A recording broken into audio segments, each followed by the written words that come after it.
Salut tout le monde, je vous retrouve aujourd'hui pour un nouveau tuto nail art assez frais et coloré avec des petites plumes.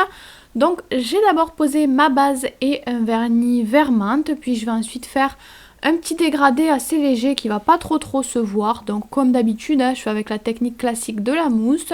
Donc je pose mes deux bandes de vernis sur la mousse et je viens tamponner sur mon ongle.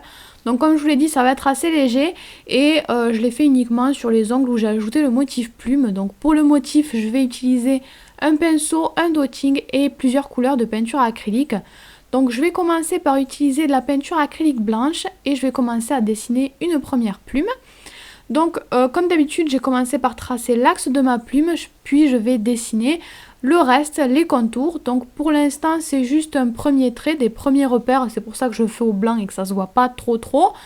C'est voulu, donc voilà, je fais ma plume, j'en ajoute une deuxième si jamais j'ai envie, si jamais il y a la place. Et ensuite, je vais remplir ce que je viens de faire, mais je remplis pas tout en blanc, je vais mettre plusieurs couleurs dans la plume. Donc je remplis que certaines zones avec cette couleur-là. Puis je vais prendre du jaune et je vais faire encore une fois la même chose. Mais je remplis pas tout encore une fois, je vais mettre une troisième couleur. Donc je fais des bandes, pas toujours de la même largeur. Et ensuite je vais mettre du rose. J'ai utilisé que des couleurs pastel parce que je trouvais ça très sympa. Mais vous pouvez utiliser d'autres tons de couleurs aussi, ce sera très joli. Et ensuite j'ai pris la peinture acrylique noire et je vais venir ajouter des petits détails. Donc encore une fois, sur les plumes, je commence toujours par faire l'axe. Et ensuite je vais d'abord en fait commencer par faire les contours de ce que j'ai fait tout à l'heure avec la peinture acrylique colorée. Donc je fais mes petits contours, je m'applique un petit peu mieux que tout à l'heure puisque les contours c'est vraiment important.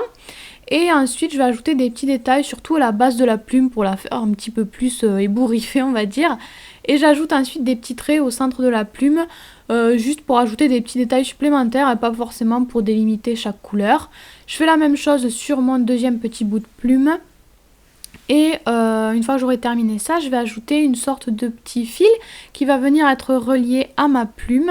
Et ensuite, sur ce fil-là, je veux représenter comme des petites perles. Donc, je vais ajouter des petits points de différentes couleurs, les mêmes couleurs que j'ai utilisées pour l'intérieur des plumes.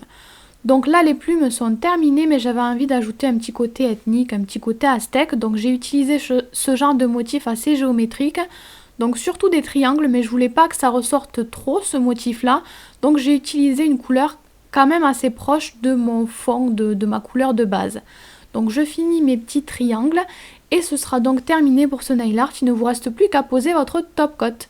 Voilà pour ce nail art, j'espère que ça vous a plu. Vous me demandez souvent aussi où partager vos créations quand vous reproduisez mes nail art. Donc je me suis dit qu'il était temps de créer un hashtag. Donc vous pourrez partager tout ça sur les réseaux sociaux, Twitter, Instagram avec le hashtag Ongle Chéri. Si jamais vous avez envie de me montrer vos photos, j'irai voir ça avec plaisir quand j'aurai le temps. Et puis voilà, je vous fais tout plein de bisous.